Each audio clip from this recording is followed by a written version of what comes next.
Messieurs, bonsoir. Les chefs d'État de la CEDEAO réunis hier à Abuja au Nigeria ont décidé du maintien des sanctions prises contre le Niger depuis le 30 juillet 2023. Une décision qui n'est nullement une surprise puisque à l'annonce de la tenue de cette rencontre des chefs d'État de la CEDEAO, nombreux sont les observateurs et analystes politiques qui ont avancé que les chefs d'État vont maintenir leurs sanctions contre notre pays à la demande de la France qui, depuis le début de la crise, est à la manœuvre pour contraindre le CNSP à remettre le pouvoir aux autorités déchues.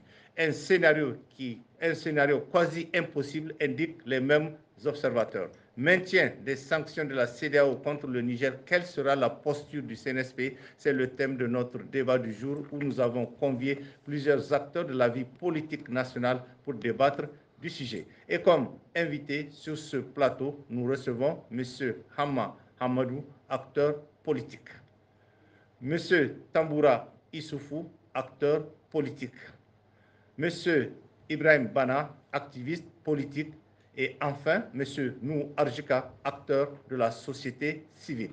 Chers invités, bonsoir et merci d'avoir répondu à notre invitation où nous allons parler des conclusions de la rencontre des chefs d'État de la CEDEAO tenue à Abuja hier dimanche 10 décembre. Une réunion au cours de laquelle la CEDEAO, sous la pression de la France, vient de décider du maintien des sanctions inhumaines, injustes et illégales contre notre pays. Cette décision est-elle pour vous une surprise? Quelle sera la posture du CNSP face à cette situation? Ce sont là quelques questions dont il faut apporter des réponses. Et pour entamer notre débat, cette première question, les chefs d'État de la CEDEAO ont été hier réunis à Abuja et ont décidé du maintien des sanctions prises contre le Niger et en vigueur depuis le 30 juillet 2023. Votre commentaire sur cette situation, M. Hamamadou, bonsoir. On commence par vous. Bonsoir, M. Tchemougou. Ce n'était pas une surprise, bien évidemment. Il s'agit d'une deuxième sentence. Si je puis m'exprimer, c'est que la CEDEAO a pris une décision, a fait appel de sa propre décision et a donné la sentence de cet appel. D'accord. Voilà. Ce qui est paradoxal, c'est que vous ne pouvez pas aimer un frère et décider de le priver de l'essentiel de ce qu'il lui faut. C'est inhumain. Ça n'a jamais été vu. De la même façon, vous ne pouvez pas être des frères amis, des pays amis et frères et décider de punir sévèrement l'un d'entre vous sous le prétexte que des choses se sont passées et que vous n'appréciez pas. Quelles que soient les raisons que vous puissiez justifier, un peuple n'est pas à punir. Le Niger n'a fait la guerre à personne. Le Niger n'a pris les ressources de personne. Le peuple nigérien n'a agressé quiconque, ni ne s'est levé pour poser un acte contre quiconque dans le monde. S'il y a quelque chose qui s'est passé le 26 juillet 2023, c'est entre Nigériens. Tout à fait. La solution devrait être nigérienne. Le rôle des amis et des frères, c'est un rôle de médiation, c'est un rôle de conciliation, c'est un rôle de conseil aux Nigériens entre eux, c'est-à-dire les aider à trouver une solution et non se mettre à les punir en entièreté. Parce que la punition qui a été faite jusqu'ici, je ne parle même pas de son amplitude ou des jugements de valeur qu'on peut avoir là-dessus. Cette sanction, c'est une sanction contre l'intégralité des Nigériens, y compris ceux qui sont confortables ou qui appelaient à aller dans le sens de la sanction. C'est ça. Donc ça ne nous surprend pas, puisque nous savons comment cette sanction a été prise, qui en était à l'origine, pour quelles raisons ça frappe de manière indifférenciée le peuple, ses dirigeants et on va dire même le sous-sol du Niger. Voilà. Donc ça, nous le savions. Nous ne sommes pas surpris qu'ils aient maintenu cela, étant entendu que ce qu'ils souhaitent, c'est de nous mettre au pas.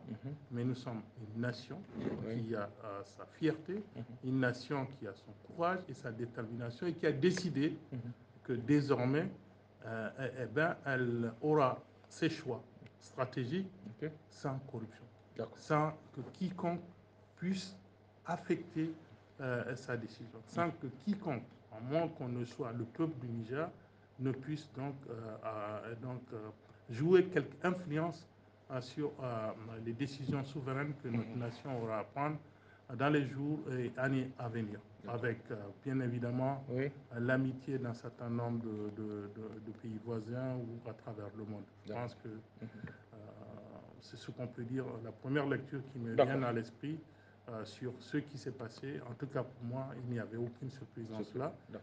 La surprise, ce serait d'ailleurs qu'ils se dédisent, puisqu'ils ne nous ont pas invités à cette réunion, comme vous le savez. Or, je n'ai jamais vu une justice où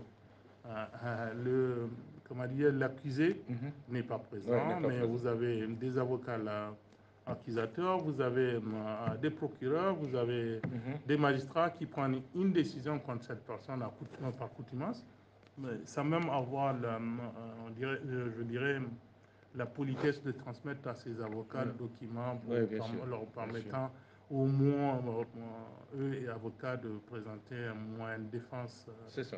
Donc nous savions, puisque ce sont les mêmes gens qui se sont réunis le 30 juillet 2023, oui. Le 30 juillet 2023, qui se sont réunis ce 10 décembre 2023.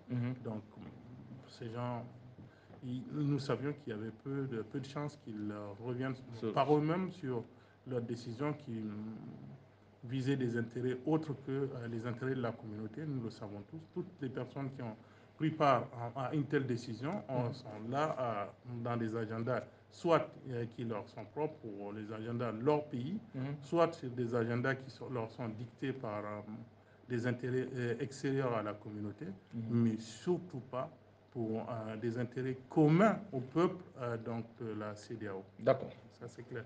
Mais le plus grave, c'est que pour moi, c'est l'origine de la décision qui n'était pas une origine de la CEDEAO, mais une origine de l'UEMOA. Et ça, je souhaite bien qu'on en parle parce qu'effectivement, la CEDEAO, nous savons qu'il n'y a pas de moyens financiers, de coopération financière, à vrai dire, entre pays membres de la CEDEAO, mais qu'il y avait une coopération financière, un institut d'émission et un certain nombre de critères de convergence au sein de l'UEMOA. Et donc, c'est de cela qu'il faudra parler. Je pense que la décision à l'origine a été prise par des responsables de l'UEMOA, davantage que par la CEDEAO, qui n'a fait qu'entériner une décision qui a été prise par ceux-là dont on sait comment ça se passe. Merci, M. Sabo. Oui, M. Tamboura.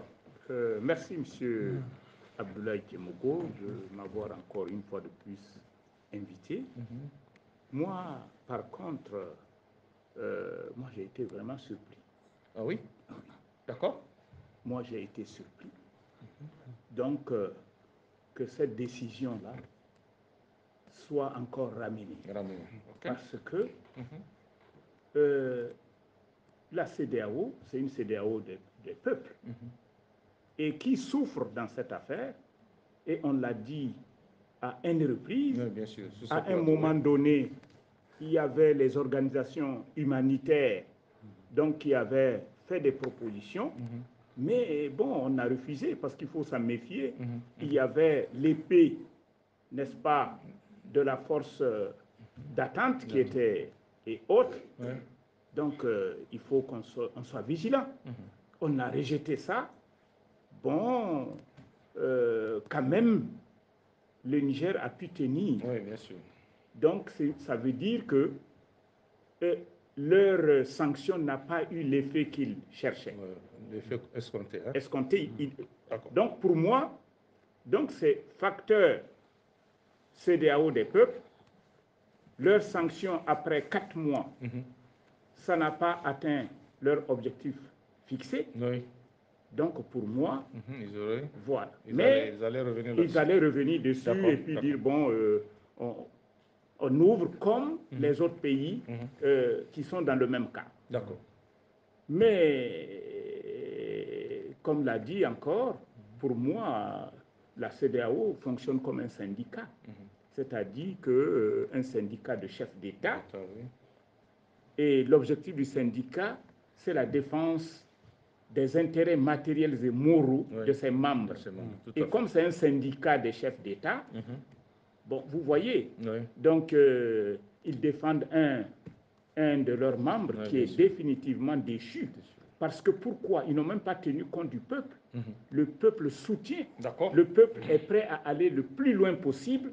En tout cas, il n'est pas question que donc, ce chef d'État déchu revienne. D'accord. Bon.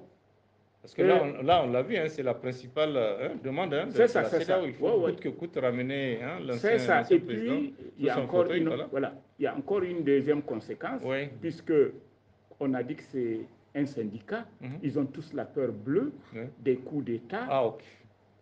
Et on n'a jamais vu ça dans le monde, de faire une force pour lutter contre les coups d'État. Ce n'est pas possible.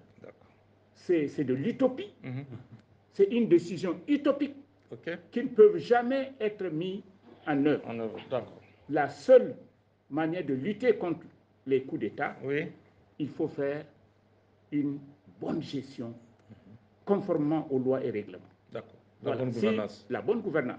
Si tu abuses, où que tu sois, il y aura coup d'État s'il n'y a pas de mécanisme, n'est-ce pas, de retour en arrière. Je prends l'exemple, en France, en 1958, c'était un coup d'État qui était préparé. Les paras étaient venus d'Alger déjà, ils avaient déjà atterri à la tour Eiffel.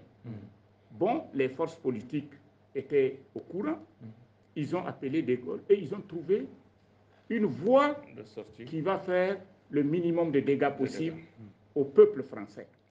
Et ils sont allés. Donc ce sont des démarches comme ça donc, qui peuvent permettre d'éviter les coups d'État et pas les propos arrogants. Les propos hautement arrogants contre le peuple, contre son armée. Donc ça là, ça ne peut pas arranger les choses. Injurier les voisins, se mettre à injurier les voisins, et voilà ces voisins-là, c'est les voisins les plus chers au peuple. Voilà. Donc moi je pense que vraiment il s'entête pour rien. En tout cas, le peuple est blessé. Il n'y aura pas de retour en arrière. Il ne doit pas y avoir de retour. Et tout celui qui fait le retour en arrière a trahi le peuple nigérien. D'accord. Merci, M. Temora. Oui, M. Bono, bonsoir. Bonsoir, Blaise.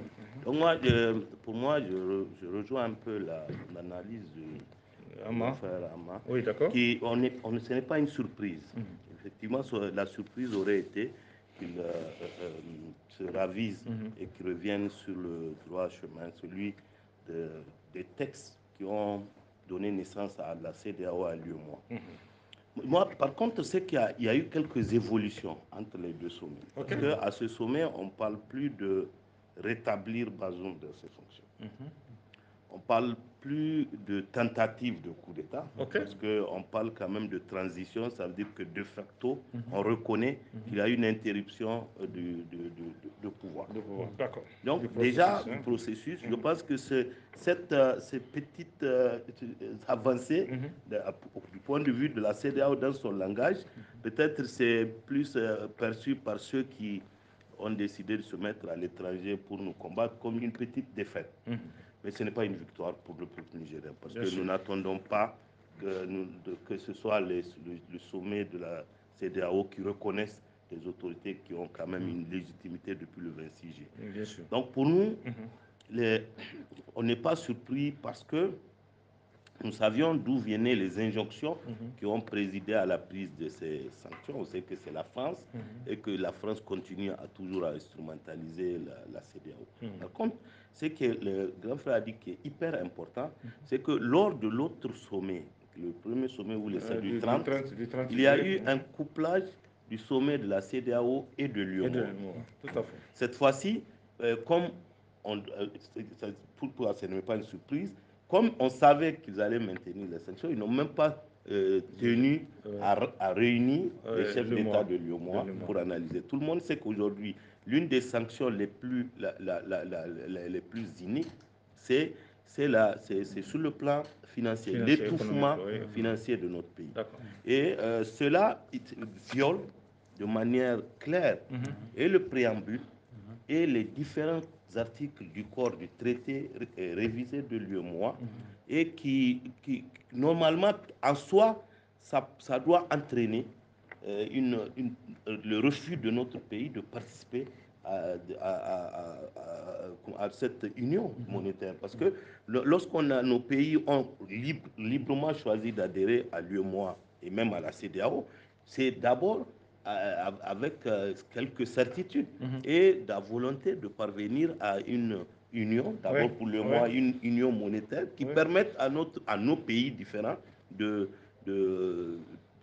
d'arriver à un certain niveau de développement pour le bonheur des peuples. On n'a jamais adhéré à l'UEMOA ou même à la CEDEAO pour que ces deux instruments soient utilisés contre notre pays et notre peuple. Mais aujourd'hui, on se rend compte donc que la preuve a été donnée que et l'UEMOA et la CEDEAO sont en réalité des instruments au service de la France. Et que après on verra dans la suite quelle doit être la posture à adopter devant une telle évidence. D'accord. Merci, monsieur. Monsieur Nou, bonsoir. Bonsoir, M. Abdoulaye. Je vous remercie, M. Abdoulaye, et je ne m'empêcherai pas de vous féliciter davantage. Merci. Et vous et votre équipe de la RTN, qui, depuis tout ce temps-là, avait décidé pratiquement de retrouver l'énergie et la force de pouvoir tenir chaque jour et un débat important sur des sujets de grande importance qui engagent la vie de notre nation. En tout cas, soyez-en remerciés et félicités. Je vous encourage à continuer comme ça pour tout le reste du temps, et vous et les autres, en espérant que vous ayez même, pourquoi pas, d'autres acteurs qui vont pouvoir vous accompagner pour que les choses, la machine ne puisse pas s'arrêter. Et voilà. Donc, cela dit, effectivement, ce qui a été dit par mes prédécesseurs, c'est triste tout simplement, c'est lamentable, mais en réalité pour moi, et je l'avais souhaité. Je l'avais vraiment souhaité. Parce que imagine que si ils avaient pris hier la décision de reconsidérer leur décision illégale, de revenir sur la légalité des actes qui sont susceptibles de poser au niveau de la CEDEAO, en partant justement du traité de la CEDEAO et du protocole additionnel sur la base duquel ils sont en train de parler, qui n'a jamais prévu ces mesures ô combien inacceptables qui ont été prises, parce qu'elles sont abjectes, elles sont injustes, elles sont illégales, elles sont de tous les qualificatifs négatifs qu'on peut être amené à utiliser par rapport à ça. S'ils venaient à revenir là-dessus, ils allaient pouvoir créer une sorte de doute dans notre esprit, et ça va créer une sympathie au niveau de notre peuple qui va avoir le sentiment d'avoir une certaine victoire, et qu'il faut reconsidérer notre attitude et notre posture du choix que nous avons fait, parce qu'on n'a pas attendu le 10 pour prendre une décision. Déjà le 16 septembre, nous avons décidé et de consacrer ce que nous avons déjà plaidé depuis pratiquement le mois depuis le mois de juillet. Et dès que la décision a été prise, l'une des propositions qu'on avait faites, c'était de plaider que l'ALG soit réactivée. L'ALG, c'est l'autorité pour le développement intégré de l'Iptako-Gourma, qui est une organisation commune entre nous et les autres pays, et que le régime déchu a travaillé à détruire, parce qu'il nous isolait. Pratiquement, il n'y avait plus aucun contact entre le régime du Niger et du Mali. Et pratiquement, s'il y a contact, c'est pour écouter le régime nigérien en train d'insulter pratiquement le régime malien ou le régime burkinabé, et avec tout ce qu'on a l'habitude d'entendre M. Massaoudou dire quand il traitait leur manifestation du 14 janvier 2022 de patriotisme frélaté, et bon, tout ce qu'il a pu dire qui n'engage que lui. En fait, heureusement que eux-mêmes, le peuple malien, ils ont bien compris que ça ne s'agit pas du Niger, il ne s'agit pas du peuple nigérien. Et comme l'a dit M. Mega à la tribune des Nations Unies, les propos que ces gens-là étaient en train de tenir n'ont rien à voir avec les propos des Nigériens et des Nigériens qu'ils connaissent. Ils connaissent bien la mentalité du Niger, des peuples nigériens. Donc, il n'y a pas à se laisser surprendre parce qu'on a entendu ces kidams-là qui ont choisi de vendre leur âme pratiquement à la solde de la France. Et ils sont tous des légionnaires français. Chacun d'eux a une légion d'honneur et qu'il a eu dans des conditions qui restent à être précisées.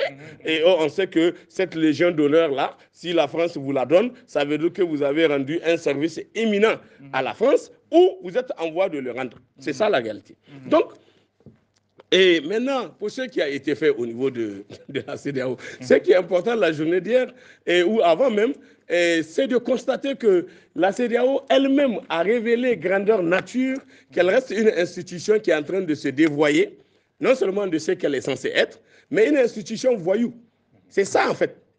Oui, une institution voyou, parce que vous avez vu le président de la commission, la présidente de la commission de la CEDEAO, qui écrit une lettre pour inviter M. Massaoudou Hassoumi en tant que ministre des Affaires étrangères de la République du Niger pour l'inviter à la réunion. Ils écrivent une lettre pour inviter M.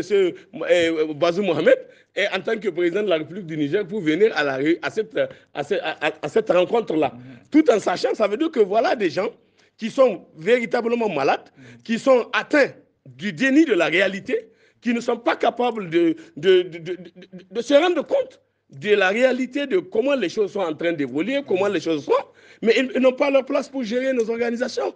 Nous avons des organisations communautaires et qui doivent avoir normalement les renseignements les plus utiles, les plus actifs, les plus vifs, les plus réels, les plus actuels de ceux qui ont vie dans nos pays, qu'on dise que la CEDEAO ignore ce qui se passe au Niger et remet en cause totalement, elle ne voit même pas tout ce qui se passe. Depuis le 30, les manifestations du peuple nigérien, ils ne voient pas. Ils se sont transformés eux-mêmes comme Macron, donc qui est devenu subitement aveugle et n'entend plus rien, il ne voit plus rien, parce qu'eux, ils ne doivent entendre et voir que ce qui les arrange. Et donc, à partir de ce moment-là, et là, parce qu'ils ont posé comme acte, ils ont fini par convaincre le reste de l'humanité qui croit un peu à un certain sérieux qui peut se réactiver de leur côté. On a vu qu'il n'existe pas. Vous avez bien vu, et pour qu'ils puissent, et quand ils ont invité ces gens-là, et tellement c'est ridicule que quand je vois monsieur le Premier ministre sortant, et disons, Oumoudou, et déchu, et qui n'a même pas honte de venir s'asseoir, se faire poser le drapeau du Niger, mais en fait, je me demande qu'est-ce qui se passe dans sa tête. En fait, dans sa tête, il y a quoi? Qu'est-ce qui est en train de se passer? Parce que ce n'est même pas seulement lui. En réalité, par l'acte qu'il a posé, et lui et ceux qui étaient derrière lui, ils sont en train de honir, y compris leur famille, leurs parents. Parce qu'il y a lieu que leurs enfants, leur famille se demandent comment leur fils est devenu ce qu'il est devenu. Ça c'est important. Maintenant, on a vu ce qu'ils ont proposé comme décision. Et je disais que, moi personnellement, s'ils n'avaient pas confirmé, j'ai dit que ça va créer un problème parce que nous avons déjà décidé que nous allons créer comme plan B. On va créer l'AES. Nous allons nous donner les moyens de faire de l'AES un instrument et de recours, une voie d'action à travers laquelle nous allons pouvoir gérer et résolver toute cette question-là et faire en sorte que la CEDEAO reste une sorte de pneu de secours. S'il y a lieu qu'on continue à garder des relations, tant mieux. Mais sinon, tout ce qui doit aller dans le sens d'arrêter le processus déjà engagé au niveau de l'AES doit être totalement non souhaitable, non négociable, et qu'on doit être dans la position de faire en sorte que nous puissions clarifier les choses. Aujourd'hui, il y a ce qu'ils ont dit. Vous avez vu, comme l'a dit M. Bana, dans les conclusions qu'ils ont prises, c'est que dorénavant, on se rend compte que eux qui ont dit il faut qu'on libère M. Bazoum. C'est la condition pour qu'on lève les sanctions. Si M. Bazoum et sa famille ne sont pas... La famille de M. Bazoum, en réalité, n'est pas arrêtée. Et même maintenant, s'il veut, on peut les libérer. Mais en réalité, c'est lui qui est arrêté parce que c'est lui, il a posé un acte clair, disons même pas des actes de haute trahison, non seulement du temps où il était en exercice, Oui. mais aussi quand il n'était plus en exercice. Après avoir été déchu, il a aussi posé des actes qui sont des actes répréhensibles et qui sont susceptibles d'être connus de nos lois nationales et qui sont susceptibles de l'amener devant le juge pour qu'on le juge. Que quelqu'un de dehors soit là en train de penser qu'il doit dicter au Niger une conduite à tenir. Il doit, pour un Nigérien, quelque chose qui concerne un Nigérien, et c'est de dehors qu'on va nous dire la manière dont ça doit se faire. Quand j'ai écouté le bonhomme là, comment il s'appelle, monsieur Issouf Touga, qui a montré que c'était un corrompu, parce que quand Le le ministre des Affaires étrangères du Nigeria, quand Colonna était arrivé, elle les avait proposé qu'elle allait donner 100 millions. Et 100 millions d'euros ou de dollars, ou l'équivalent du dollar, je crois. Et après avoir fait ça, le bonhomme est parti à Paris. Il a été reçu à Paris. Et c'est après avoir quitté Paris qu'il est parti à Londres. Et il est parti à la BBC pour faire l'interview là qu'il a fait. C'est à partir de là-bas qu'il a fait. Il ne faut pas que les gens pensent que c'est une interview qui est ancienne. Non, il a quitté Paris. De Paris, il est parti à Londres. Et de Londres, maintenant, il a fait son interview. Puis il est revenu au Niger. Donc, ce qu'il faut tout simplement retenir, qui est très important par rapport à ce qui a pu se passer, ils nous ont convaincus que la preuve, eux-mêmes, au niveau des chefs d'État qui ont participé à prendre des décisions, la plupart d'entre eux, Macky Sall n'était pas venu. Et comment il s'appelle, le vieux schnock là, Ouattara. Ouattara aussi n'était pas venu à la réunion. Et Talon aussi non plus n'est pas venu à la réunion. Finalement, il ne restait que Tinubu. C'est Tinubu parce que les autres, eux, ils n'ont même pas en réalité de position. Et puis, bon, le plaisantin de Ambalo, là. Comment on peut expliquer, comment on peut justifier l'absence de ces trois chefs d'État, selon vous? Comment on peut expliquer? Mais on peut l'expliquer parce qu'ils sont déjà, si vous voulez, ce qu'il faut retenir, c'est qu'eux, ils sont convaincus que ce qui est en train de se passer, en fait, les carottes, c'est terminé. Parce qu'ils savent que c'est fini. La preuve, il vous a dit qu'on n'a pas prévu de faire le sommet de l'UEMOA. Or, le sommet de l'UEMOA qui est censé le convoquer, c'est le président ad hoc qu'ils ont désigné, M. Ouattara.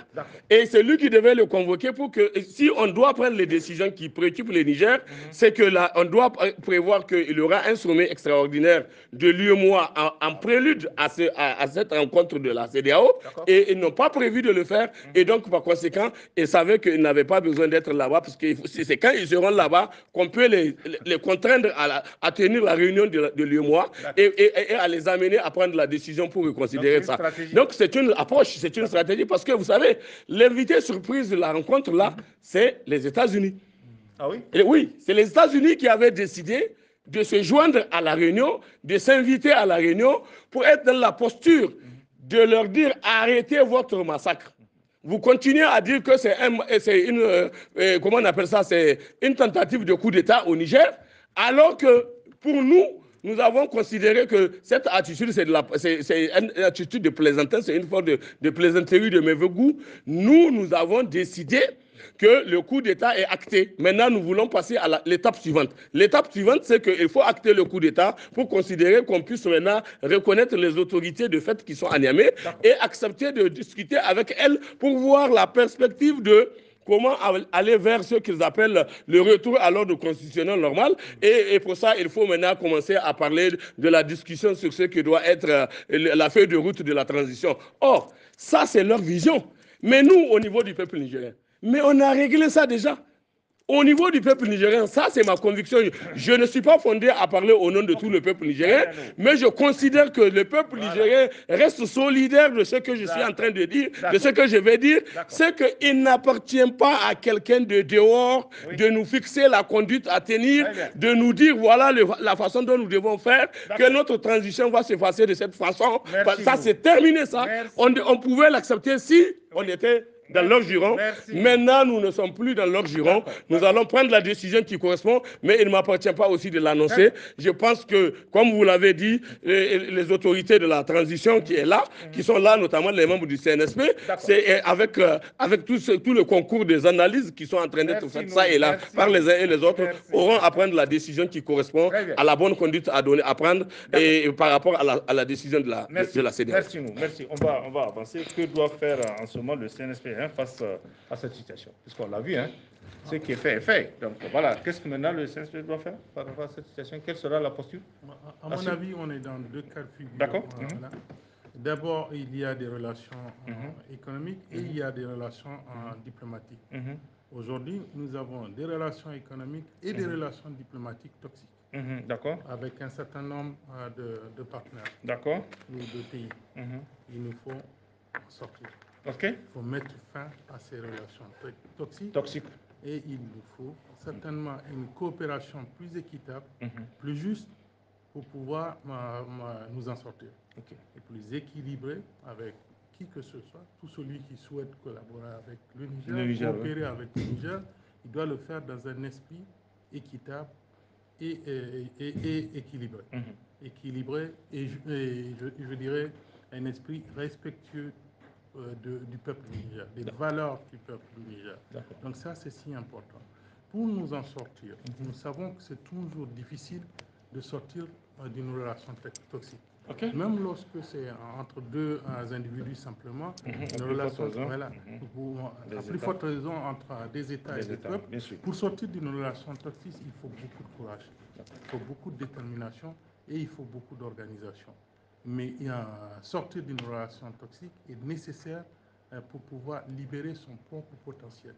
Pour le faire, je pense, la première chose que nous devrions faire, parce qu'il ne s'agit pas simplement des autorités, je pense même que dans le message du président du CNSP hier, il demandait le soutien du peuple du Niger.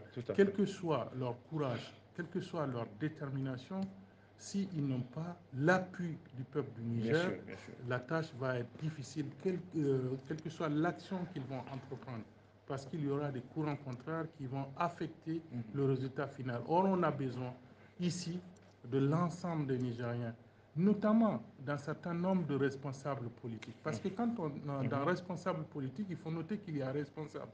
Le responsable, c'est bien quelqu'un qui a conscience de ce qu'il est en train de faire, de l'effet que ça peut donner, surtout sur son peuple, parce que nul ne peut demander du mal à son peuple lorsqu'il est responsable politique, à mon point de vue. Et donc, il nous faut en ressortir, et pour cela, il nous faut d'abord prendre conscience de notre valeur. Parce que j'ai l'impression que les Nigériens, peut-être même souvent les dirigeants, n'ont pas encore suffisamment bien pris conscience de leur valeur. Pour sortir d'une relation, même si c'est une relation amoureuse, il faut savoir ce que vous valez. Quand vous savez qui vous êtes, ce que vous valez, en ce moment-là, vous pouvez sortir de la relation toxique. Donc nous avons à prendre conscience de ça. Ensuite, il nous faut prendre des mesures qui sont nécessaires à cette sortie. Mesures qui sont nécessaires à cette sortie, c'est aussi de voir, puisque nous sommes contre, en fait, nos difficultés, c'est contre une coalition de gens. Il nous faut construire une coalition opposée, une coalition alternative, parce que nous ne pouvons pas le faire tout seuls. Si nous mettons de côté, nous isolons, quelle que soit notre force, les autres, en s'alliant et en élargissant leur spectre, pourront venir à bout de notre détermination. C'est là, non, par exemple. Justement, c'est là où je voulais en venir. Pour moi, à partir du moment où on a dit tout ce que j'ai dit, vous n'avez que deux solutions. Voilà. L'une consiste à dire, OK, nous sommes avec des gens qui ne sont pas sérieux, qui ne sont pas honnêtes, ils ne sont pas sérieux, ils ne sont pas honnêtes, mais nous le savons déjà. Mais donc, comment on va faire? On va rester avec eux en sachant que nous dealons avec des gens malhonnêtes et pas sérieux. Et donc, nous mettons en place un système qui nous permet d'être dans un minimum de coopération, parce que souvent, on a besoin d'eux pour des raisons géographiques. Vous savez, vous pouvez changer d'amis, vous pouvez changer d'époux, voilà. Mais vous ne pouvez pas changer de voisin géographiquement. La terre du Bénin ou la terre du Nigeria, nous ne pouvons pas la déplacer pour l'amener dans le Pacifique et avoir des gens du Fidji et autres là qui vont être les voisins du Niger. Nous le savons. Nous ne pouvons rien faire contre ça. Nous avons des peuples qui sont similaires, puisque de part et d'autre de nos frontières, c'est comme cela. Donc nous avons besoin de continuer avec des frères qui nous détestent à un moment donné, ou dont les dirigeants nous détestent. Nos dirigeants, il faut dire les dirigeants. À un moment donné, il faut dire les dirigeants, parce que ce n'est pas le peuple. Le peuple du Nigeria n'a rien à voir avec ce qui est en train de se passer. À un moment donné, pour des raisons qui leur sont propres. Donc nous pouvons continuer à dealer avec eux en prenant nos dispositions pour que chaque fois, nous ne soyons pas surpris d'une malveillance qu'ils ont à faire à notre égard. Okay. La deuxième solution consiste à dire, écoutez, nous n'avons pas d'autre choix que d'aller ailleurs. Voilà, on quitte cette communauté de la sanction malhonnête pour pouvoir aller dans une alliance pour le progrès partagé. Parce que si l'alliance que nous souhaitons mettre en place n'est pas une alliance de progrès partagé, nous allons avoir les mêmes difficultés au bout. Parce que le progrès, tout simple, il n'a pas de sens lorsqu'il n'est pas partagé. Quand je parle de progrès partagé, c'est le progrès partagé par nos peuples et pour nos peuples, pas simplement des dirigeants. Si nous faisons qu'avec des syndics de chefs, nous n'irons pas loin. Il faudra que ce soit quelque chose qui implique donc la volonté populaire, mais qui implique le soutien populaire. Parce que nos peuples du Burkina, du Niger, du Mali et de ceux des pays qui vont nous rejoindre, parce que je suis convaincu que si nous allons dans la démarche de souveraineté qui libère notre potentiel de production et notre potentiel de décision, je suis certain que d'autres peuples nous rejoindront sur la ligne pour que nous allions dans un combat qui libère notre zone et peut-être qui libère l'Afrique d'un certain nombre de parasites, d'un certain nombre d'actes de corruption qui ont fait en sorte que depuis 400 à 500 ans, voilà, nous sommes dans la situation où c'est nous qui subissons tout le temps 5 siècles de souffrance et de sacrifice. Je voudrais emprunter un mot au général Sénikounké, ça suffit. Ouais. Il faudra que maintenant nous prenions notre courage à demain et qu'on se libère de ces gènes-là pour construire quelque chose. En un mot pour la seconde, c'est-à-dire il faut carrément quitter la CEDEAO pour aller construire l'AES, c'est ça? Pas forcément. Pour moi, la CEDEAO n'est pas véritablement le problème à l'heure actuelle. Pour moi, si nous devons quitter, nous devons quitter l'UEMOA. C'est l'UEMOA notre problème à l'heure actuelle. Je dis bien à l'heure actuelle.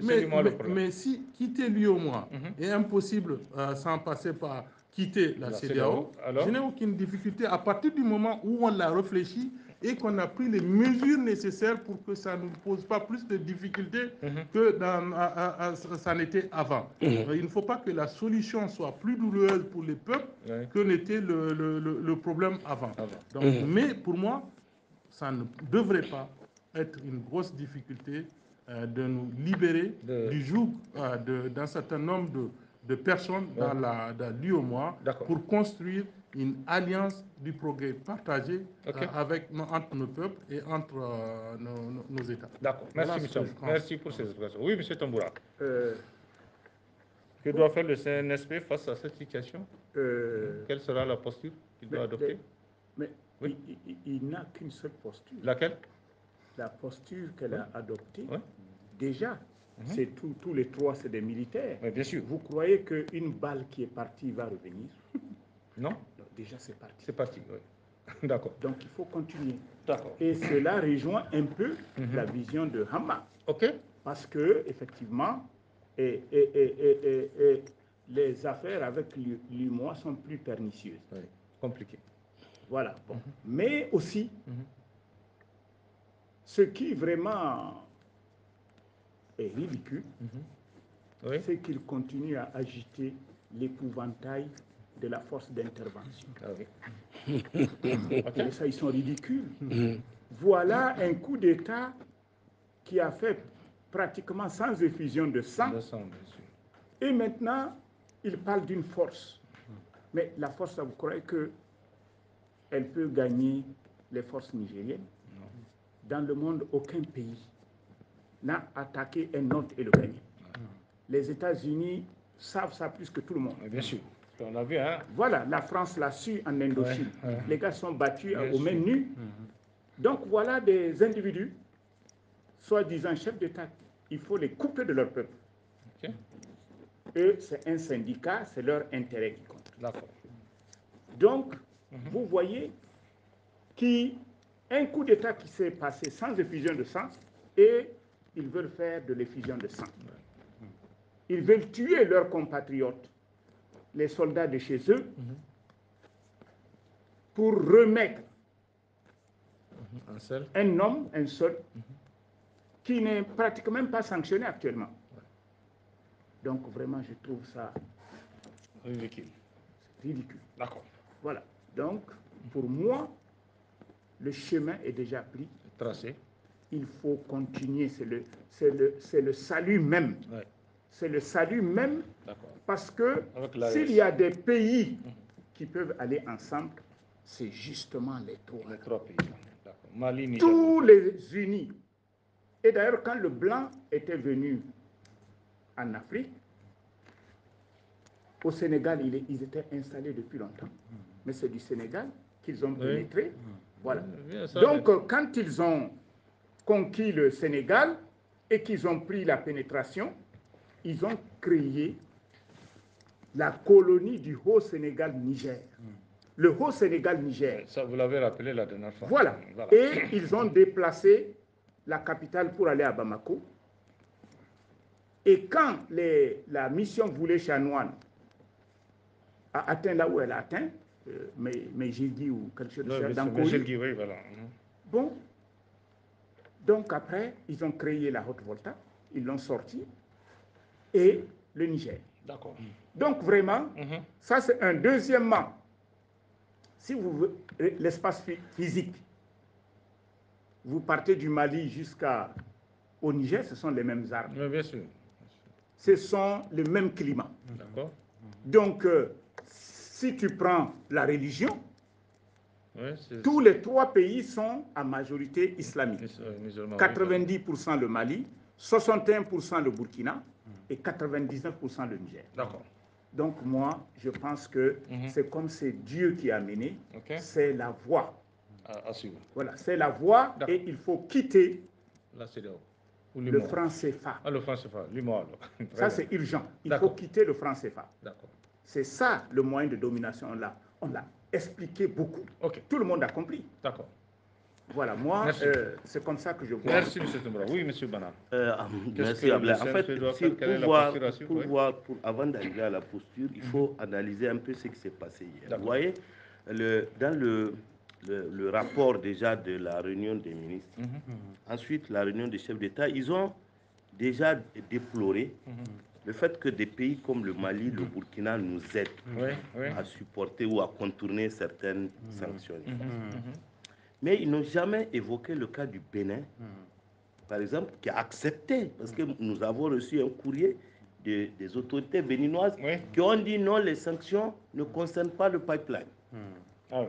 Parce que c'est l'intérêt du Bénin. Voilà.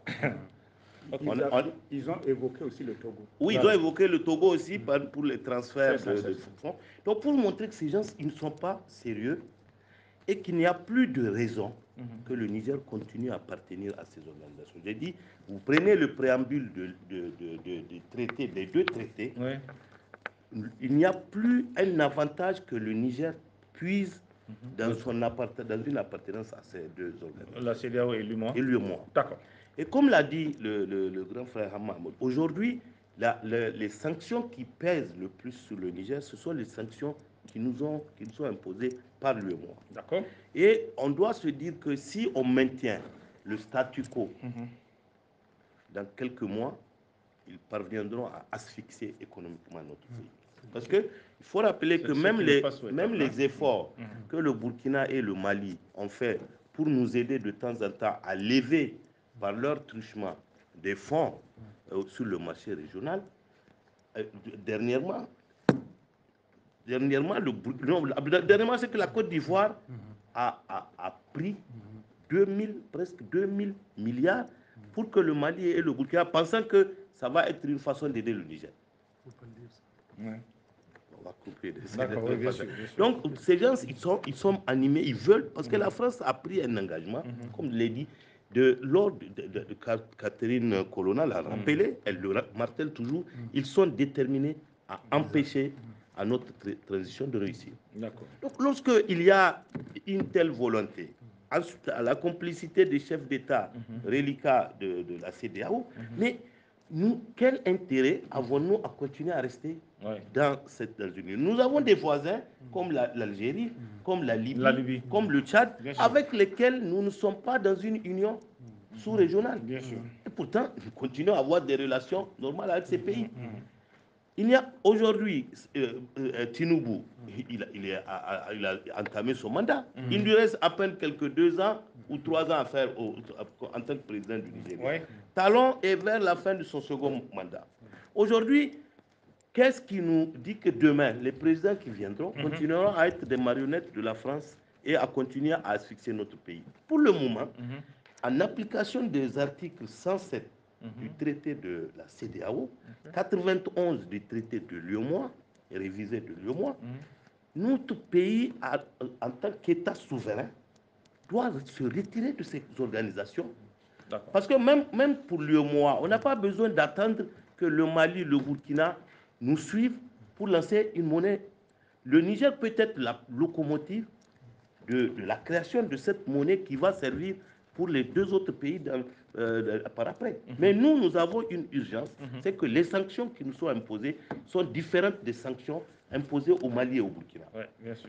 Et si on garde ce cap-là, ils arriveront à leur fin, ce qui est d'asphyxier notre pays sur le plan monétaire et financier. Donc il faut que nos autorités prennent le devant des autres pays de l'Alliance, de mettre en place une monnaie qui va servir de monnaie des États de l'AES. Parce que, comme je le dis, il y a urgence à la matière. D'accord. Merci, merci, monsieur. Oui, monsieur Nou. Je vous remercie, mais je pense qu'après tout ce qui a pu être développé par les uns et les autres, ce que moi je vais ajouter, c'est la chose suivante. D'accord. Il faut reconnaître qu'il faut éviter de mettre les deux ensemble. L'UEMOA et la CEDEAO. D'accord. L'UEMOA est une organisation à part. La CEDEAO est une organisation à part. Les pays membres de l'UEMOA n'ont pas décidé d'aller à la CEDEAO ensemble. On a été à la CEDEAO individuellement. Donc nos relations avec la CEDEAO sont à part. Et la mission de la CEDEAO, elle peut se ressembler, mais pour le moment, elles sont différentes. Mais la préoccupation la plus importante et la plus préoccupante, la plus utile pour nous, c'est notre situation avec l'UEMOA. Et c'est l'UEMOA qui nous a le plus fait mal. Parce que c'est avec l'UEMOA, c'est la France. Ce n'est pas en tant que tel l'UEMOA, c'est la France. L'UEMOA, c'est une volonté française. C'est une organisation française. C'est la France qui a organisé ça comme ça. Elle a décidé de nous réunir, de nous amener à nous réunir comme ça. On était à la CEA et puis à l'UEMOA.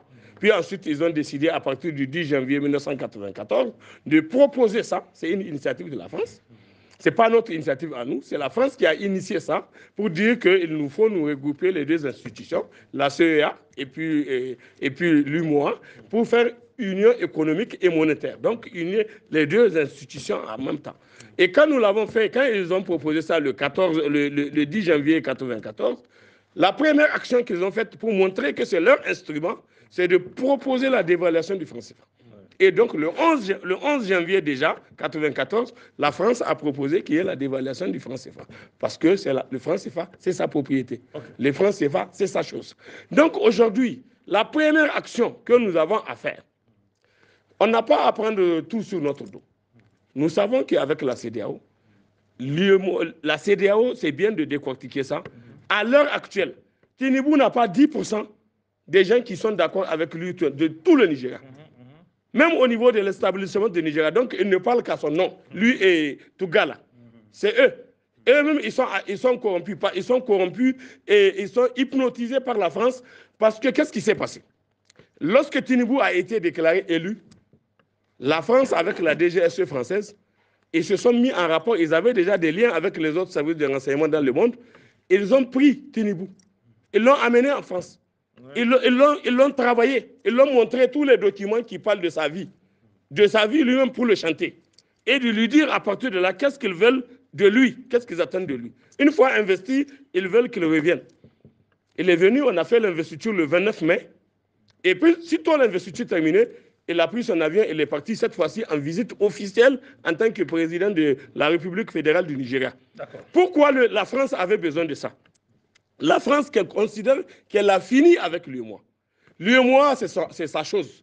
Maintenant, ils ont besoin pour entraîner la CEDEAO dans ce qu'ils sont en train de faire par rapport à la lutte contre le coup d'État qu'ils promettent de faire et dans l'espace de la CEDEAO, et puis leur ambition par rapport au Nigeria. Vous savez que le Nigeria, la France joue un rôle très important dans le cadre du pipeline qu'on est en train de faire pour l'oléoduc là, qu'on va faire pour le gaz du Nigeria. Oui, c'est ça le gazoduc, voilà. Le gazoduc qu'on va faire du Nigeria pour aller, en passant par le Niger, et continuer sur l'Algérie et puis aller amener le gaz en Europe. Cela c'est un sujet extrêmement important qu'il ne faut pas perdre de vue. Il y a des acteurs à titre individuel qui sont impliqués dans ce sens, qui sont des individus. C'est ça qui explique le problème. Ce n'est pas les États qui sont engagés, c'est des individus. Ici, au niveau du Bénin, c'est la même chose. C'est Talon. Talon, lui, à titre privé, pas en tant que président de la République du Bénin, mais ce sont ses intérêts privés qu'il y a avec le Niger dans le cadre de la gestion du pipeline Niger là, où il est impliqué, il a des actions qu'il a prises par rapport à la relation avec... et ce qu'il entend faire du passage du pétrole du Niger au Burkina, non, au Bénin avec ça.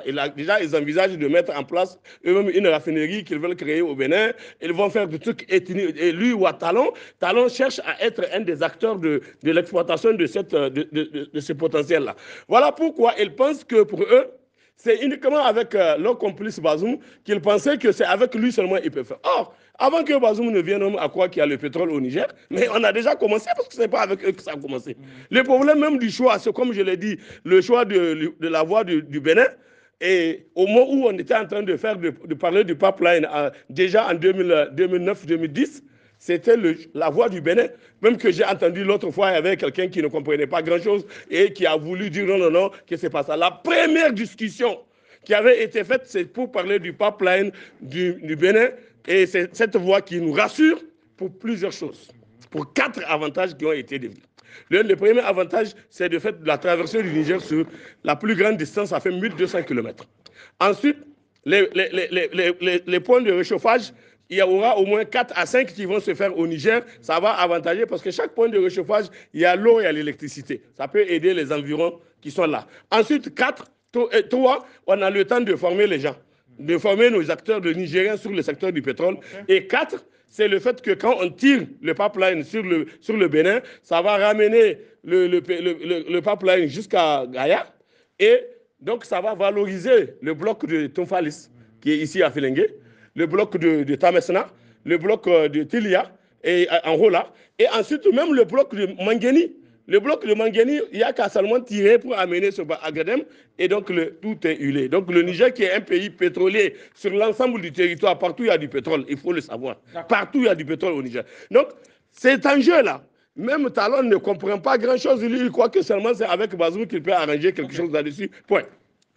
Donc le problème du gazoduc aussi, c'est la même chose. Les gens qui sont sur le chantier du gazoduc, qui ont fait leur montage, qui ont estimé que c'est cette voie-là qui va les arranger, c'est sur cette base, et ces individus-là, on les connaît.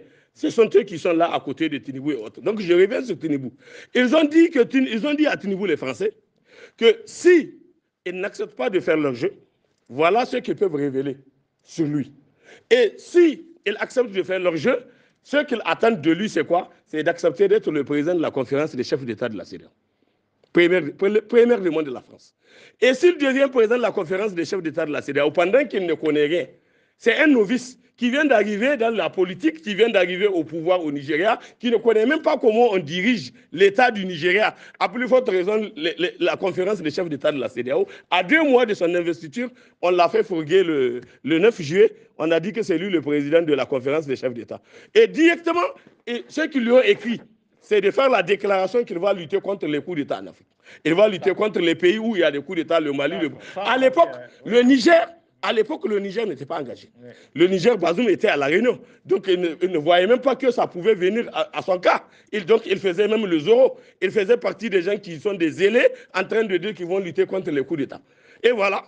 Et Dieu a fabriqué Moïse, comme il l'a fait. Non, c'est important. Non, c'est très important. Dieu a fabriqué Moïse. Il a créé Moïse chez le pharaon. C'est dans la maison du pharaon que le Moïse a été récupéré. Il a été élevé, il a grandi dedans. Il a atteint l'âge où il pouvait assumer la mission prophétique. Et Dieu l'a investi de la mission de s'occuper du Pharaon. Et c'est ce qui est arrivé. Donc, le 26, Moïse qui était là a décidé de dire à Pharaon, à partir de maintenant, c'est terminé. Donc, la chose est très claire. Il ne faut pas que les gens fassent de confusion. Les données sont très claires. Il faut l'entendre comme ça. Quand les gens vous disent que ce qui arrive au Niger, c'est divin, c'est d'origine divine. Il n'y a rien qui ne soit pas divin. Tout ce qui est en train de se passer, comme il l'a dit lui-même, M. Moïse, il a dit que c'est la terre promise. Nous sommes effectivement la terre promise. Il a une mission pour s'occuper de la zone promise. Et cette zone promise-là, c'est bon que les uns et les autres le comprennent. Ils comprennent la dimension. Maintenant, qu'est-ce qu'on peut attendre? Rapidement, hein? Monsieur Abdoulaye, oui, rapidement, nous. Il n'y a pas de confusion à faire. La question de la CEDEAO, par rapport à cette histoire d'embargo fermeture, nous savons qu'il n'y a même pas d'embargo. Dans la réalité, l'embargo fermeture des frontières, là, c'est théorique. Mais dans le vrai problème, c'est notre décision sur laquelle on était depuis des années.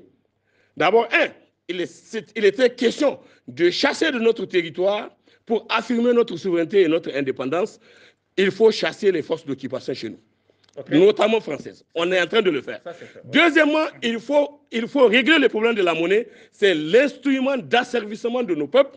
Pas seulement nigériens, mais les peuples africains qui sont aujourd'hui les 15 pays que nous sommes. Mais pour le moment, en tant que Nigériens, on peut commencer.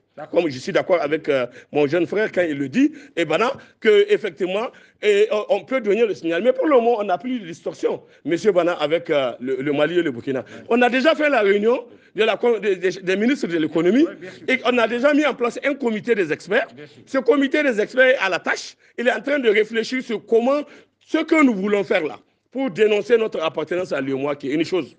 On peut dénoncer l'appartenance à l'UEMOA sans régler le problème de la monnaie. Ensuite, il faut que nous le couplons. Quand nous décidons de quitter l'UEMOA, déjà l'UEMOA, c'est nous. Il faut le savoir. L'UEMOA, c'est sur les 8 pays, c'est le Mali, c'est le Burkina, c'est le Niger. Et puis ensuite, le Togo, on peut même l'ajouter avec nous. Et puis ensuite, de l'autre côté, il reste quoi? Il reste le Bénin, la Côte d'Ivoire et le Sénégal. Et Ambalo. Mais c'est quoi? Donc, est-ce que ces 4 pays-là, ils représentent quoi pour que véritablement ils constituent quelque chose qui est... C'est nous l'os. Et nous avons dit 80% du territoire de l'UEMOA, c'est les pays de l'AES. Et le potentiel économique de l'UEMOA, fondamentalement, le potentiel économique de l'UEMOA, c'est l'AES. On parle de l'or pour être la contrepartie de la masse monétaire. Nous sommes des pays où le Liptako, là, il n'y a que de l'or dedans. Donc, à partir de ce moment-là, nous devons dire simplement, comme vous dites, les membres de l'AES, le CNSPC a quelque chose qu'il doit faire, c'est de faire en sorte que ce que nous avons décidé de faire à travers l'AES, que nous puissions être dans la position de continuer et la démarche, d'éviter certains atermoiements, certaines hésitations. Lorsqu'on est un véritable acteur du combat, on ne regarde pas derrière, on avance. Et donc, par conséquent, nous l'avons entendu hier, j'ai entendu le général dans son entretien, il est en train de parler de ça.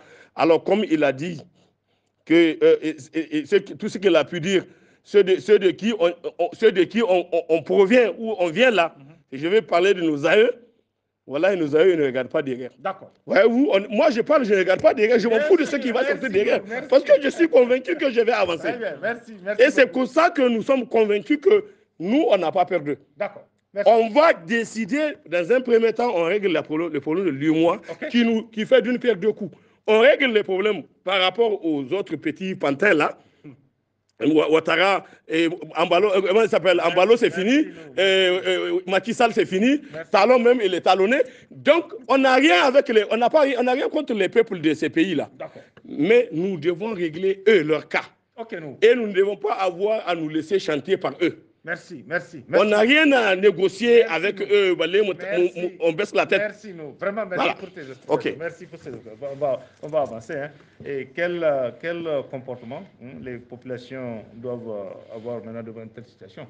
Parce qu'on a vu ce que les CNC doivent faire. Maintenant, quel comportement au niveau des populations par rapport à cette situation? La première chose que les populations doivent faire, c'est de se convaincre que ce qui est en train de se passer aujourd'hui, les sanctions qui sont prises, ces sanctions-là, ceux qui les ont prises savent bien qu'elles toucheront moins M. Kiani Oui. ou M. Ali Mohamed Zen comme Oui. chef de l'exécutif, Oui, bien sûr. ou les membres du CNSP. Voilà. Ils seront moins touchés dans tous les cas de figure. Mhm. Ils seront protégés par un certain nombre de choses. Mhm. Les sanctions toucheront davantage les populations. Tout à fait. Et dans ces populations les plus vulnérables d'entre elles. Quand il y a un embargo commercial, le produit qui n'arrive pas, il n'arrive pas pour la ménagère qui se trouve à Tanout. Voilà. Il n'arrivera pas pour le paysan qui sera à Kunfalis. Vous voyez, ce sont des choses comme ça qu'on doit comprendre. Ou l'éleveur qui va se retrouver dans la zone de Keita. Des choses pareilles. Donc nous devons faire en sorte que nos populations comprennent que leur gouvernement, leur exécutif, le général, il m'a semblé hier, a abordé la question du soutien populaire. Tout à fait. Et donc, les peuples de l'Union, la nouvelle alliance, devraient soutenir leur gouvernement, devraient soutenir leurs dirigeants, puisque c'est à leur nom que cette initiative a été prise. C'est eux qui l'ont suscité. Eh bien, pour qu'on puisse aller de l'avant, il faut que ce soutien-là ne faiblisse jamais, que ce soutien continue. On peut avoir une opinion différente, mais on ne peut pas ne pas aimer son pays. On ne peut pas ne pas aimer son peuple lorsqu'on a une once de responsabilité ou qu'on cherche une once de responsabilité. Parce que c'est si essentiel que tout le monde comprenne ça. Parce que je suis convaincu d'une chose. Si aujourd'hui on faisait un référendum dans l'espace CEDEAO ou dans l'espace IOMOA, eh bien, le oui pour la souveraineté des pays serait largement majoritaire. Je suis absolument certain de ça. Je suis absolument certain que le sentiment des populations, donc des peuples de la communauté CEDEAO ou de l'Union IOMOA, sont forcément favorables à ce au retour de la dignité, au retour de l'effort, au retour donc de la responsabilité et de la liberté pour lesquelles nos dirigeants sont en train de se battre. On n'a pas dit forcément c'est un soutien politique pour faire ceci ou cela, mais c'est un soutien national, c'est un soutien à soi-même que de s'unir pour une solution commune, parce que nous savons tous que quelle que soit la force, quelle que soit la détermination des dirigeants que nous avons, militairement s'entend, ils ne peuvent pas, ou même économiquement s'entend, ils ne peuvent pas eux seuls combattre les forces visibles et invisibles qui, à l'heure actuelle, nous menacent ou qui sont en train d'attenter à notre volonté d'être libre. Parce que sans liberté, on ne peut rien faire. Donc je pense que ce soutien des peuples-là est quelque chose de fondamental. Mais on sait bien aussi que pour qu'un peuple comprenne, il faut des messages qui lui soient clairs, des messages qui lui soient accessibles. Il faudra que les autorités et toute l'élite intellectuelle et médiatique, telle que vous le faites maintenant par vos émissions, puissent transmettre des messages qui soient audibles, accessibles, compréhensibles pour tous. Des messages qui soient simples et des messages qui appellent à la cohésion de la nation. Nous avons bien sûr nos différences. Rien ne les gommera tout de suite. Mais nous avons un objectif commun qui s'appelle Niger et sa nation et qui s'appelle aussi l'AES avec son extension que nous recherchons parce que nous avons besoin, je suis convaincu, d'un pays du littoral pour pouvoir forcément peser mieux au sein de l'économie mondiale demain. Parce que c'est ça qui nous permettra de nous passer de toutes sortes de sanctions et en permettant à nos marchandises qui vont en exportation d'aller en exportation et celles qui viennent chez nous de venir. Mais il est quelque chose d'essentiel. Si on ne se retrouve pas entre nous, nous ne créons pas les conditions d'avoir une économie qui donne des emplois, une économie qui donne des richesses pour nous permettre de nous libérer du joug sous lequel nous avons vécu pendant trop longtemps. Et ce joug, ce n'était pas simplement depuis 60 ans. Pour moi, ça fait 500 ans que nous, Africains, nous souffrons de ces choses-là. Et il est temps que maintenant, on se regarde dans la glace. Ceux qui ont fauté, ils ont fauté. Ceux qui ont fait des erreurs, ils ont fait des erreurs. Mais c'est le moment de se retrouver avec tout le monde. Voilà. Après, on verra comment on va sanctionner X ou Y pour ceux qui l'ont mal fait ou ceux qui l'ont le crime qu'il a commis. Mais aujourd'hui, l'objectif est de se rassembler. Sinon, nous disparaissons tous. Et je ne pense pas qu'il y ait dans la volonté d'un Nigérien, d'un Malien ou d'un Burkinabé une seule intention, une seule envie de disparaître. Si les gens ont envie d'aller au paradis, ils n'ont pas encore envie de mourir pour l'instant. Ils ont besoin de vivre, faire des choses qui leur permettent d'arriver à ce paradis-là. Et pour aller au paradis, il faut avoir fait des choses bien. C'est ce que la religion nous enseigne.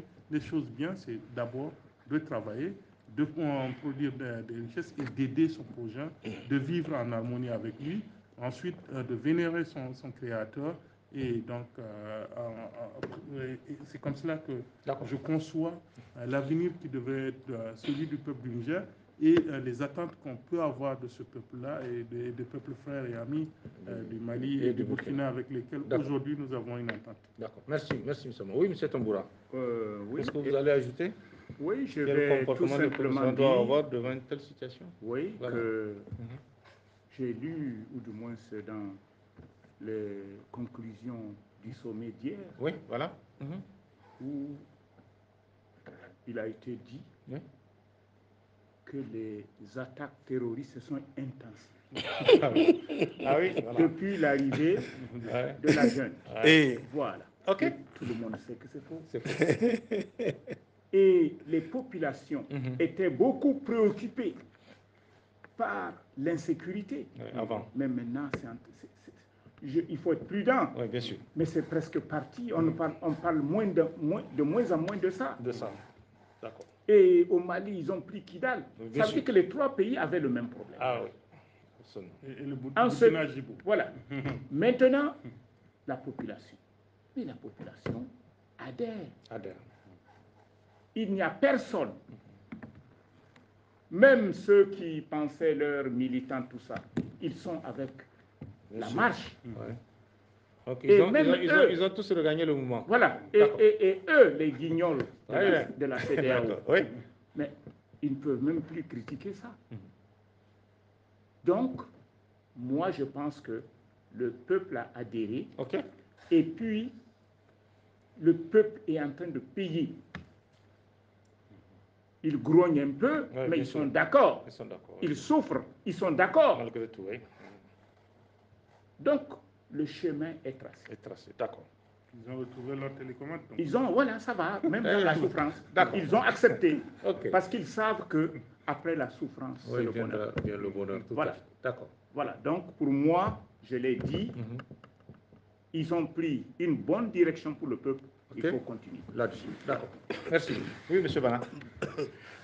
Moi, avant de répondre à votre question, je vais quand même revenir un peu sur ce que dit le grand frère. Parce qu'il faut rapporter ça au discours du général Tchani hier. D'accord. Il ne faut pas qu'on soit surpris et qu'on se leurre. La menace CEDEAO, elle existe. Bien sûr. D'accord. Pour rappel, aujourd'hui, la France a 11 000 hommes qui sont stationnés au Tchad. 11 000. 11 000, d'accord. Et pourquoi nous pensons que ne serait-ce que suspendre notre participation à la CEDEAO? Parce que pour qu'on puisse être attaqué par la CEDEAO, il faut que les dispositions de la CEDEAO nous lient. Aujourd'hui, on a leur protocole additionnel sur la bonne gouvernance, c'est leur arme de destruction massive. Et c'est cette arme que la France souhaite pousser la CEDEAO à utiliser pour qu'elle profite pour utiliser ses avions de combat et ses hommes pour nous attaquer. Ne serait-ce que pour nous protéger pendant le processus de retrait de l'UEMOA, il faut que nous prenions en même temps, nous utilisions les articles du traité de la CEDEAO pour suspendre notre participation, à défaut de se retirer, au moins suspendre notre participation à ça. Parce que il ne faut pas que pendant qu'on est en train de nous retirer de l'UEMOA, que la même France parvienne par on ne sait pas, elle peut utiliser tous les moyens de mettre en œuvre cette menace qui serait de nous attaquer. Parce que lorsqu'on ne fait pas partie de la CEDEAO, l'agression est plus prononcée lorsque la CEDEAO envoie des troupes chez nous. Parce que lorsqu'on fait partie de la CEDEAO, ils peuvent toujours utiliser des subterfuges liés au traité et à ces actes additionnels pour dire, en vertu de votre appartenance à la communauté, nous avons le droit d'entrer dans votre territoire. Donc je pense que ça, il faut quand même, ne serait-ce que temporairement, écarter cette menace. Maintenant, pour ce qui est des populations, je pense qu'il y a un président américain qui a dit, avant de se demander ce que ton pays peut faire pour toi, demande-toi ce que tu peux faire pour le pays. Le peuple nigérien a déjà fait preuve de résilience pendant 4 mois. Il pense que ce que le général a demandé hier, c'est de continuer à garder le cap et à se dire que le chemin pour la souveraineté et pour l'indépendance, c'est un chemin qui est parsemé d'embûches. Et que ce n'est pas parce que le chemin est difficile qu'il ne faut pas l'emprunter, c'est parce que justement, il est difficile. Ça veut dire qu'à la fin du chemin, il y a, comme l'a rappelé ceux qui m'ont précédé, le bonheur. Par contre, pour que le peuple continue à apporter son soutien, je pense que le plus grand travail incombe aux autorités, au CNSP et au gouvernement. Il faut continuer à donner des signaux qui vont renforcer cette résilience du peuple. Parce que lorsque le peuple voit que l'exemple vient d'en haut, il est plus enclin à accepter de souffrir pour assumer l'indépendance. C'est pour ça que je pense qu'il faut songer dès maintenant à donner des contenus, un contenu rationnel à ces concepts de souveraineté et d'indépendance. Il faut qu'on quitte l'émotionnel, on s'attelle aujourd'hui sur le plan énergétique à travailler pour que plus jamais on ait à souffrir parce que le Nigeria coupe l'électricité. Sur le plan alimentaire, qu'on puisse parvenir à l'autosuffisance alimentaire en utilisant toutes les ressources qu'on a. Sur le plan des infrastructures, aujourd'hui, hier j'ai échangé avec un Nigérien qui m'a appris quelque chose d'extraordinaire. Aujourd'hui, est-ce que vous savez, le Shinkansen au Togo et Gaïa sont distants d'à peine 120 km en passant par le parc du W. Non, c'est pas Shinkansen. C'est Shinkansen du Togo, là. En tout cas, quand vous prenez la carte du Niger et du Burkina, vous allez, il n'y a pas de route directe, mais en vol d'oiseau, la distance est tellement minime qu'on peut, c'est parallèle, qu'on peut aujourd'hui envisager. Nous avons un génie militaire dont c'est le rôle de tracer des routes. C'est aujourd'hui de nous mettre à travailler pour désenclaver notre pays et essayer de créer des ponts entre nos différentes régions. Aujourd'hui, rien ne nous empêche pendant une année de ne pas faire un pont qui enjambe le fleuve au niveau de Saï pour rapprocher Gaïa des zones du Liptako-Gourma. Ça, ce sont des contenus qu'il faut songer à donner pour que chaque matin, le Nigérien soit fier de souffrir pour que le pays se développe. D'accord. Merci, Benoît. Oui, Président, oui, et donc, non, ce que je voulais dire par rapport à ce sujet, à mon avis, qui est très important, ce que Bana a dit, donc pour le rassurer, c'est ce que j'ai dit, ça prend en compte, y compris ce que vous avez dit. Cela ne veut pas dire qu'au niveau de la CEDEAO, on va... Non, il y a quelque chose de très important qui préoccupe la France. C'est la question monétaire.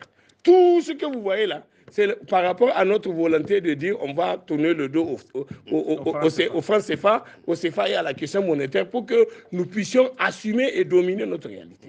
Donc si nous décidons de parler de moi, et en même temps on parle de la monnaie. Donc quand on va quitter, quand nous allons décider, même si c'est à 3 qu'on va décider de quitter le giron de l'UEMOA et que les autres qui veulent rester n'ont qu'à rester, mais nous, quand on décide ça, on n'est pas sous l'UEMOA et on n'est pas dans la monnaie CFA. La France, déjà, elle sait que si elle ne nous a plus comme zone de contrôle, donc c'est fini, les choses sont très claires. Quelqu'un l'a dit, on est en train de sortir notre pétrole. D'ici janvier, il va arriver au port. il va arriver au port d'ici janvier. Mais quand on va le vendre, ceux qui vont l'acheter, mais ils ont besoin de nous payer, mais ils ne peuvent pas nous payer en CFA parce qu'ils n'ont pas de CFA. Et ils vont nous payer dans une monnaie où pour pouvoir la convertir en CFA et que ça rentre dans notre truc, il faut trouver comment on appelle ça, une voie d'action qui permet de régler ça. Donc, ce qui fait que quand nous disons UEMOA d'abord, CEDEAO ensuite, c'est une question pour être aussi raisonnable. Parce que, en fait, vous savez, la CEDEAO, elle a réalisé. Tinubu, je vous l'ai dit, ce n'est pas un secret que je trahis. Tinubu a réalisé la gravité de l'acte qu'il a posé lorsqu'il est venu à se laisser instrumentaliser par la France, ce que j'étais en train de vous révéler là. C'est des informations que je vous donne sur ce que Tinubu, comment la France a fait à lui et comment ils ont réussi à l'amener à accepter d'être le président de la conférence des chefs d'État et ils ont un remplacement de Ambalo qu'ils ont considéré comme étant un plaisantin qui n'a pas atteint l'objectif qu'il a dit. Voilà. Maintenant, l'enjeu ici, c'est quoi? Au niveau du Nigeria, sachons-le. Mais au Nigeria, personne n'est avec Tinubu. En dehors de ce monsieur-là, comment il s'appelle, Issouf Tuga, et puis quelques deux conseillers, et peut-être je n'ai pas besoin de dire leur nom, qui sont juste quelques individus d'une petite mafia, et dans un jeu qui est là, mais que personne ne suit. Donc, ce qui veut dire que l'embargo par rapport au Nigeria, donc on n'a même pas besoin de dénoncer notre appartenance à la CEDEAO pour régler le problème de l'embargo qui, sur le terrain, n'est pas en train de s'appliquer. Maintenant, par contre, ce qui s'applique, c'est au niveau de l'UEMOA. La question, donc, il faut, par rapport à l'AES, il faut aller acter vite cette question monétaire, et dénoncer notre contrôle avec la France, couper, comme l'a dit Alpha Condé, qui lui a valu son fameux coup d'État, et donc couper le cordon ombilical avec la France. Si la France ne nous contrôle plus par rapport à ça, mais elle est finie, parce qu'après nous, c'est les autres aussi vont suivre. Les autres vont suivre, et quand les autres vont suivre, ça n'est fini pour la France. La France... Et c'est un pays aéré qui va rejoindre le Portugal dans les prochaines années en termes de position. Maintenant sur la question de la population. Maintenant sur la population. Voilà, sur la population, c'est là où il y a le sujet le plus important. Voilà, ok.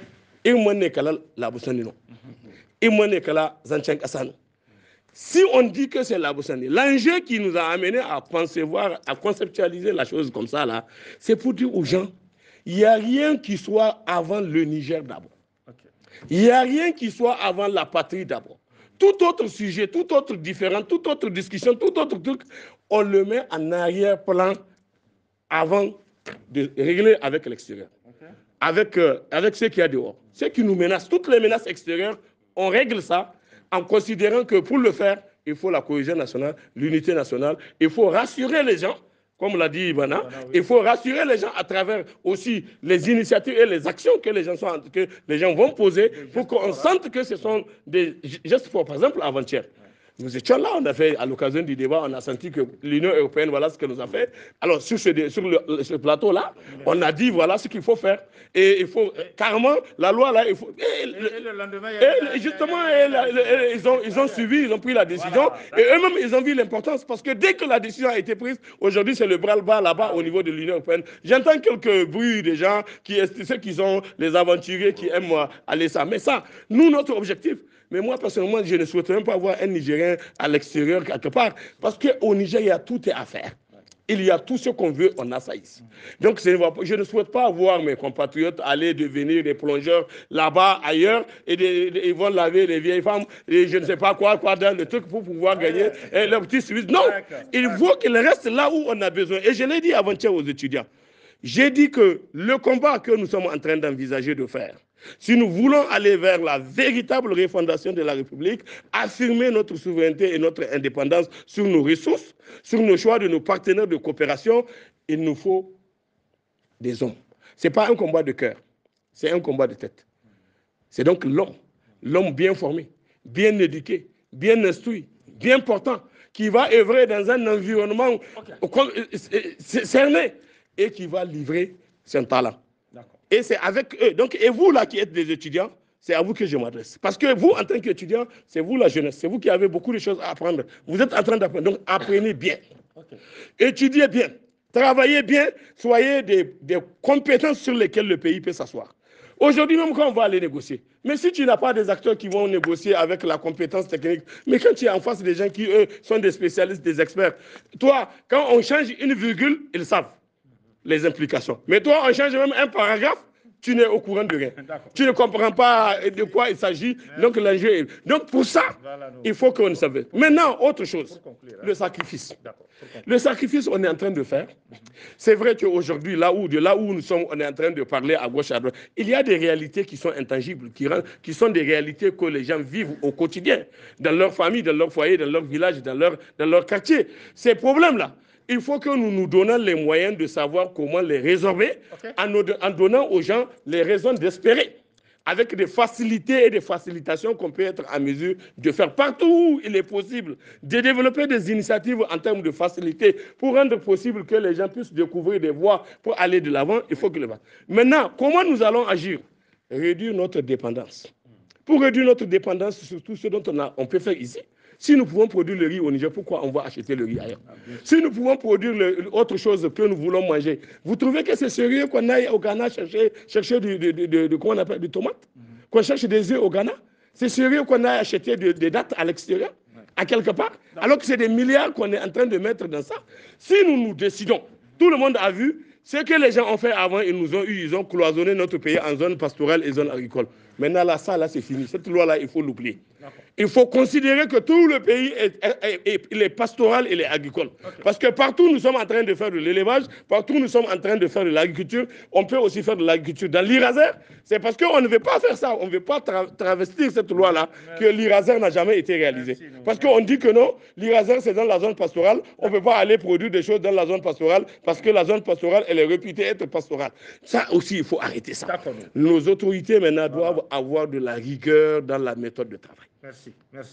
Ils doivent être rigoureux dans leur méthode de travail, dans l'exemple qu'ils doivent donner. Et il faut qu'ils sachent. Pour convaincre, il faut la pédagogie de l'exemple.